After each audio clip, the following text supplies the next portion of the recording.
Bihar NDA में भगदड़ मचेगी इस बात के दावे तो 6 महीने पहले से ही किए जा रहे थे, क्योंकि जिस तरह से जमीनी रिपोर्ट और सर्वे सामने आ रहे थे उसके बाद साफ दिखाई दे रहा था कि चुनाव करीब आने के बाद एनडीए के कई नेता जो पहले से ही नाराज चल रहे थे वो पाला बदल जाएंगे। और अब जब चुनाव का ऐलान कभी भी हो सकता है तो एनडीए में भगदड़ के हालात दिखने लगे हैं।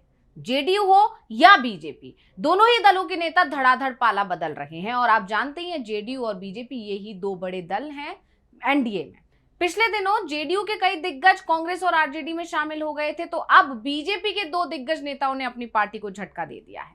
बीजेपी की पतली हालत का अंदाजा उसके सहयोगियों को भी हो रहा है, इसलिए सीट बंटवारे को लेकर अब वो बीजेपी के साथ आर पार की लड़ाई को तैयार हैं, क्योंकि एनडीए के सहयोगियों को इस बात का एहसास हो रहा है कि सत्ता तो जा ही रही है, कम से कम खुद का वजूद तो बचा लिया जाए। तो इस स्पेशल रिपोर्ट में बीजेपी के सामने कैसे उसके अपने ही चुनौती बन रहे हैं, इसकी चर्चा करेंगे। नमस्कार, मैं हूं अंशिता। राहुल की वोटर अधिकार यात्रा ने पूरे बिहार में भीड़ खींची थी। खुद बीजेपी के सहयोगी मान रहे हैं कि बिहार में इस यात्रा का जबरदस्त असर होगा, और इसका नमूना भी देखने को मिला। जब अमित शाह बिहार दौरे पर आए, जनसभा को संबोधित कर रहे थे, तब शाह के सामने ही उनके समर्थकों ने वोट चोरी की बात कह डाली, तो बीजेपी खेमे में खलबली मच गई और बीजेपी ने बिहार पर अपना फोकस बढ़ा दिया। चुनाव की कमान खुद मोदी और शाह ने संभाल ली है। नीतीश कुमार को पूरी तरह से किनारे कर दिया गया है और अमित शाह 8 दिन के अंदर दूसरी बार बिहार पहुंच गए हैं। अपने करीबी धर्मेंद्र प्रधान को बिहार का प्रभारी बना दिया है। दरअसल कहा जा रहा है कि बीजेपी आलाकमान समझ चुका है कि बिहार में इस बार बीजेपी को तो छोड़िए, एनडीए की ही हालत खराब है। सहयोगी आपस में भिड़ रहे हैं, बिना बीजेपी से परामर्श किए सीटों का ऐलान किया जा रहा है, तो वहीं बीजेपी के नेता अपनी ही पार्टी का साथ छोड़ने में लगे हुए हैं। आपको याद होगा, सबसे पहले जीतन राम मांझी ने एक सीट पर अपने उम्मीदवार के नाम का ऐलान कर दिया था, और उसके बाद ठीक ऐसा ही किया था नीतीश कुमार ने। और नीतीश कुमार ने जब अपने उम्मीदवार के नाम का ऐलान किया था, उस वक्त सम्राट चौधरी भी वहां पर मौजूद थे, और सम्राट चौधरी कुछ नहीं कह पाए थे, क्योंकि एनडीए में एकजुटता का संदेश देना था। लेकिन इसके बाद बीजेपी आलाकमान तुरंत एक्टिव हुआ और जेपी नड्डा को नीतीश कुमार से बात करने के लिए भेजा गया, लेकिन नीतीश कुमार जेपी नड्डा से बात करने के लिए राजी नहीं हुए। खबरें ये आई कि उन्होंने मिलने से इनकार कर दिया है, इसीलिए जेपी नड्डा नीतीश कुमार से बिना मिले वापस लौट गए थे। हालांकि इसके कुछ दिनों बाद जब पीएम मोदी का बिहार दौरा था, उसमें नीतीश कुमार शामिल हुए, और इसके बाद अमित शाह जब बिहार दौरे पर पहुंचे तो नीतीश कुमार खुद उनसे मिलने पहुंचे, लेकिन उस मुलाकात का भी कोई नतीजा नहीं निकला। ये साफ हो गया कि एनडीए इस बार बेहद कमजोर है। तो वहीं बीजेपी के अंदर भी बगावत देखने को मिल रही है। अपनी ही पार्टी का साथ छोड़ने में बीजेपी नेता लगे हुए हैं। यही वजह है कि कुछ दिन पहले तक बिहार में महाराष्ट्र मॉडल लागू करने का सपना देखने वाली बीजेपी अब अपनी रणनीति में बदलाव कर रही है। पीएम मोदी के ताजा बयान में वो दिखाई भी दिया जब उन्होंने बिहार की महिलाओं से कहा कि आपके 2 भाई हैं, नरेंद्र और नीतीश, क्योंकि जिस तरह से राज्य में महागठबंधन मजबूत दिखाई दे रहा है उससे बीजेपी खौफ में है। इसलिए नीतीश को साधे रखना भी अब उसकी मजबूरी है। यानी एक तरफ बीजेपी चाहती है कि नीतीश कुमार की पार्टी पूरी तरह खत्म हो जाए, नीतीश के जो विधायक हैं, नीतीश के जो सांसद है वो बीजेपी के साथ हाथ मिला लें, लेकिन चुनाव की तारीखों का ऐलान होना है और वो जैसे ही समय नजदीक आ रहा है, बीजेपी समझ चुकी है कि बिना नीतीश के उसकी नैया पार नहीं लग सकती, क्योंकि भाजपा नेतृत्व नीतीश को मुख्यमंत्री पद से वंचित करके उन्हें आरजेडी के पाले में बिल्कुल नहीं भेजना चाहेगा। आखिरकार उन्होंने पहले भी कई मौकों पर पाला बदला है, यहां तक कि महागठबंधन को सरकार बनाने में भी नीतीश कुमार ने मदद की है।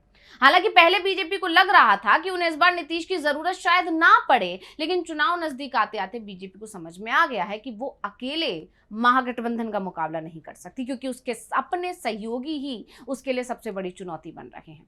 बिहार चुनाव से पहले एनडीए के सहयोगी ही उसकी टेंशन बढ़ाने में लगे हैं। खासकर जीतन राम मांझी तो लगातार बीजेपी को आंख दिखा रहे हैं, और एक बार फिर केंद्रीय मंत्री जीतन राम मांझी का गुस्सा फूट पड़ा। मांझी ने साफ कह दिया कि हमें भी चुनाव लड़ना आता है, और अपने उम्मीदवार की दावेदारी पर मोहर लगा दी।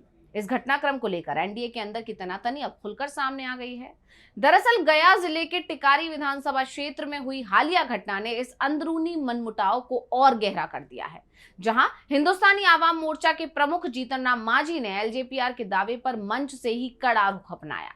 दरअसल टिकारी में एनडीए कार्यकर्ता सम्मेलन के दौरान एलजेपीआर के संभावित प्रत्याशी की मांग का बैनर देख मांझी अचानक से भड़क उठे। उन्होंने साफ लहजे में चेतावनी दी कि टिकारी सीट से हम के वर्तमान विधायक अनिल शर्मा ही चुनाव लड़ेंगे।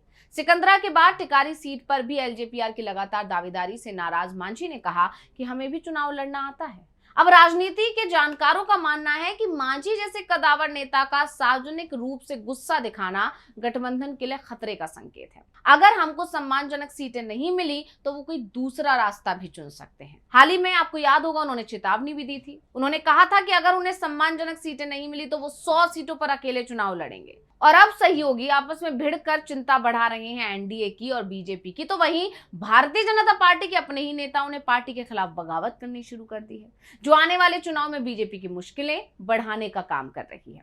दरअसल अमित शाह के दौरे से पहले ही पार्टी के 2 अनुभवी पूर्व विधायकों ने आरजेडी का दामन थाम लिया। कैमूर जिले के चैनपुर के पूर्व विधायक और पूर्व मंत्री ब्रिज किशोर बिंद और मोहनिया के पूर्व विधायक निरंजन राम ने बीजेपी को अलविदा कहकर तेजस्वी यादव के नेतृत्व में आरजेडी का दामन थाम लिया।